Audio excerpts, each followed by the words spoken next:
Xin chào tất cả anh chị em. Mình tên là Thảo Nguyên và năm nay mình 37 tuổi. Hiện tại mình đang có mặt ở thành phố Budapest, Hungary. Và hôm nay mình cũng muốn chia sẻ với anh chị em về một số kinh nghiệm cũng như là cái hành trình mà mình vượt qua cái căn bệnh rối loạn lo âu trầm cảm của mình. Khi mình còn là một cô bé và mình đã có những cái dấu hiệu của chứng rối loạn lo âu về những cái nỗi sợ vô lý của mình, nhưng mình cũng không hề nhận biết đó là gì. Và đặc biệt là vào cái thời điểm mình vừa kết thúc cái chương trình trung học phổ thông và thi vào trường đại học. Khi chỉ mới bắt đầu là một cô bé sinh viên thì mình đã bộc phát căn bệnh rối loạn lo âu. Có những đêm mình lại hoảng loạn và sợ hãi những điều rất là vô lý. Và mình thường xuyên mất ngủ, có những thời gian mình mất ngủ đến 1 hoặc 2 tháng. Và mình chỉ nghĩ là có thể là do mình học quá nhiều nên dẫn đến bị căng thẳng, bị stress. Sau đó thì mẹ mình dẫn mình đi gặp bác sĩ tâm thần ở bệnh viện, thì bác sĩ đó có kê cho mình thuốc ngủ. Mình cũng đã thử uống 1 liều, nhưng mà sáng ngày hôm sau thì thực sự là rất là mệt và vô cùng khó chịu, và mình cũng không có dám tiếp tục sử dụng cái thuốc ngủ đó nữa. Và có thể là cái thời điểm đó là một cái thời điểm bộc phát của giai đoạn ban đầu về cái chứng bệnh tâm của mình, nên mình cũng không để ý và cũng không có suy nghĩ quá nhiều về cái căn bệnh đó, và có lúc nó đến rồi đi trong thời gian rất ngắn. Mình luôn có những câu hỏi trong đầu là tôi là ai, tôi đến thế giới này làm gì, và vì sao có thân xác này. Và những cái câu hỏi đó nó luôn thôi thúc mình đi tìm kiếm tâm linh. Chính vì những câu hỏi như vậy và nó đã hướng mình đi tìm hiểu về các cái khóa học như là thiền định. Mình đã học thiền năng lượng, mở luân xa, chữa lành, kết nối vong linh, và mình gặp rất là nhiều thầy bà bói toán để xem về cuộc đời của mình hay là tương lai của mình. Và mình còn tham gia các cái ờ, thôi miên, các cái mình trả tiền để thực hiện về thôi miên hồi quy và tiền kiếp, để mình muốn tò mò xem là tiền kiếp mình là ai, và để giải thích tại sao mình lại có những cái nỗi khổ đau trong cái kiếp sống này. Và có một điều là họ đều nói mình đó là bị ma quỷ theo, vì mình cũng khó để yêu một ai đó, và khi mình bắt đầu tình yêu trong một cái mối quan hệ nam nữ thì nó luôn xảy ra những cái chuyện rất là khổ đau, và thường xuyên mình thu hút những cái người đàn ông cũng không tốt đến với mình. Bên trong mình đó luôn mong chờ một tình yêu chân thành xuất hiện, và mình đã đồng ý yêu xa một người bạn nước ngoài. Và khi người đàn ông đó họ bắt đầu mua vé để qua thăm mình thôi thì mình đã bộc phát tâm bệnh rất là nặng. Và một đêm mình đã lên cơn hoảng loạn kịch phát, từ một cái suy nghĩ tiêu cực nhưng nó cứ thế nó lớn dần lên, và cái cơn hoảng loạn nó bắt đầu xuất hiện. Kể từ đêm đó trở đi thì mình hoàn toàn mất ngủ và không ăn được, không ngủ được rất là nhiều ngày. Mình sợ hãi mọi thứ. Các bạn biết không, vốn mình là một người rất tự tin, mình tham gia rất là nhiều các hoạt động xã hội. Mình cũng là một người quản lý trong một công ty lớn. Ấy vậy mà khi cái căn bệnh này xuất hiện, mình sợ tất cả mọi thứ, sợ từ những điều nhỏ nhất một cách rất là vô lý. Trong đầu mình rất là nhiều hình ảnh tiêu cực và nó không thể dừng lại được. Những cái suy nghĩ vô cùng kỳ quặc và nó cứ thế xuất hiện trong tư tưởng của mình. Mình được gia đình giới thiệu một vị ở trong chùa, và vị đó nói rằng là mình bị quỷ theo. Và vì mình mắc nợ cái con quỷ này, cho nên đúng thời điểm đó họ đến để đòi nợ và ngăn cản mình không gặp được cái người đàn ông thật lòng với mình.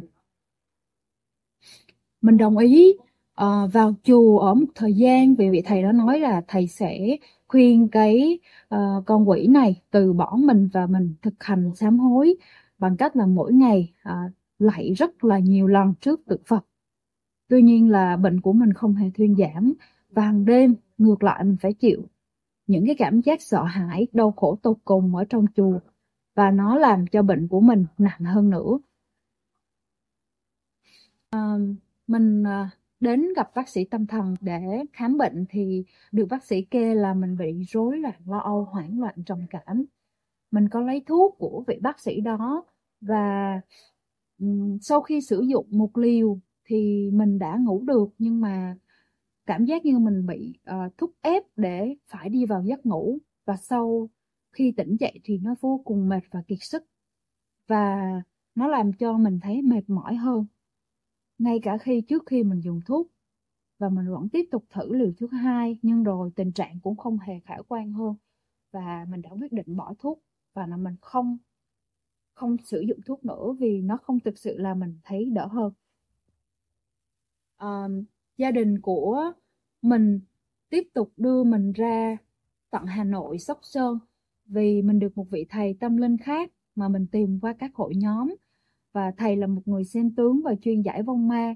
Thầy có hướng dẫn mình gặp một vị pháp sư nổi tiếng có thể giúp mình trừ quỷ và giúp cho việc hầu đồng. Gia đình mình đã chi rất là nhiều tiền, đến khoảng cả 100 triệu đồng cho các khoản cúng lễ và chi phí ăn ở. Nhưng sau đó mình cũng không hề thực sự khỏi bệnh. Khi quay trở lại, khi về nhà đó, thì mình có cảm giác là mình an tâm hơn một chút. Và mình nghĩ rằng là mình đã được cái vị đó giữ lại. Tức là bắt quỷ trong người mình rồi, cho nên là mình cũng có một chút cảm giác là bớt lo lắng. Và thực tâm đó, trong mình thì cũng không muốn làm hại ai cả, ngay cả một sinh linh, cho dù họ là ma hay là quỷ, vì mình cũng hiểu họ là một linh hồn. Sau đó mình về nhà và cũng tìm hiểu rất là nhiều các phương pháp tâm lý khác trong các hội nhóm của những người bị bệnh tâm như mình. Mình cũng đã gặp bác sĩ tâm lý ở một trung tâm lớn của thành phố Hồ Chí Minh, và họ báo mình một khoản chi phí rất là cao và mình không thể đáp ứng được. Và mình cũng quyết định không tham gia trị liệu vì khoản chi phí rất là lớn. Sau đó mình tự tìm hiểu các phương pháp tâm lý thông qua các bộ sách của các bác sĩ tâm lý nước ngoài, tham gia rất là nhiều nhóm vượt qua tâm bệnh, học các kỹ thuật tâm lý của các bác sĩ tâm lý thông qua Internet. Và nó cũng giúp mình khắc phục được một phần nào đó. Mình cũng có cảm giác là đỡ hơn. Bên trong mình luôn nghĩ rằng là nếu mình thực sự vượt qua được căn bệnh này và trở về lại với chính mình, thì mình sẽ đi lan tỏa cái kinh nghiệm sống của mình để giúp cho các bạn khác cũng đang đau khổ như mình. Khi mình đã dần đỡ hơn bằng các phương pháp tâm lý, mình nghĩ rằng đây có thể là điều mà mình giúp được mình và mọi người tạm sống sót để có thể tồn tại được. Sau đó, mình chia sẻ các cái phương pháp và một số cái kỹ thuật cơ bản của phương pháp tâm lý lên YouTube. Nhưng mà tận bên trong mình vẫn có cảm thấy có gì đó không ổn, và mình vẫn chưa tìm lại được chính mình. Mình cảm giác là đang tồn tại chứ không thực sự là đang sống. Và mình vẫn tiếp tục đi tìm, mình lang thang trên mạng vì bên trong mình vẫn rất đau khổ, và có những giai đoạn tưởng chừng đã đỡ hơn, nhưng có những giai đoạn vẫn rất là đau đớn, và mình cũng không dám chắc được là cái phương pháp mà của mình đó nó có thực sự có thể giúp mình thực sự giải thoát hoàn toàn và khôi phục hoàn toàn hay không. Mình chỉ nghĩ rằng một điều là mình đã học được, đó là sự chấp nhận căn bệnh của mình để sống chung với nó.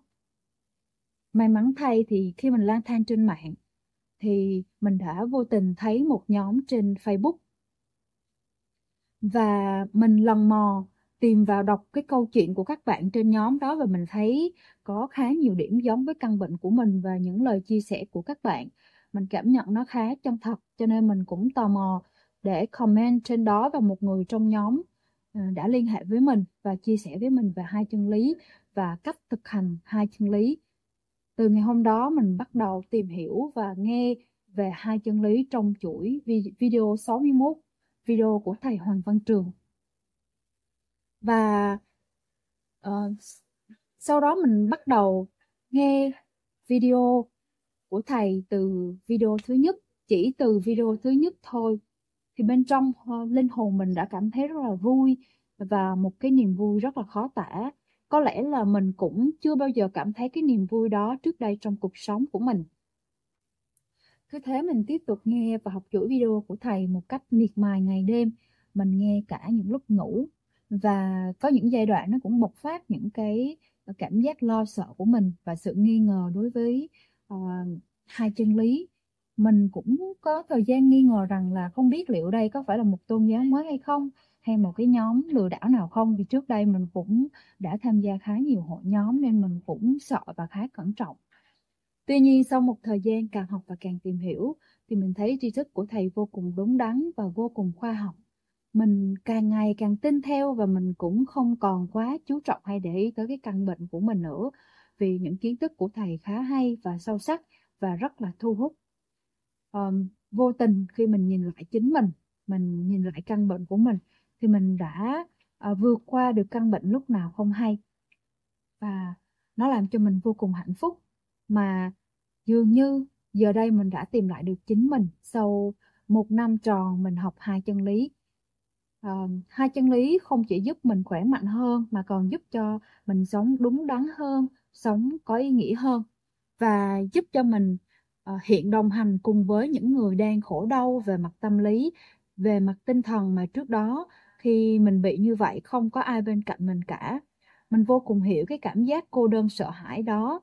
Hiện tại mình cùng các anh chị admin cũng đang giúp đỡ đồng hành và chia sẻ với những bạn bị tâm lý rối loạn lo âu, trầm cảm, tâm thần phân liệt và những người bệnh khác để cùng giúp họ vượt qua.